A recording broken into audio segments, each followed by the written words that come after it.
有乜咁出奇啊？唔俾你係呢一兩個先至係咁樣啊？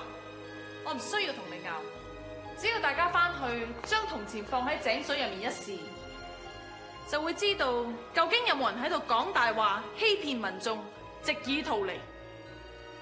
呢一個銅錢，我預先已經揾人注咗金入去。大家記住，如果銅錢裡面係有金嘅，就一定會沉落水底。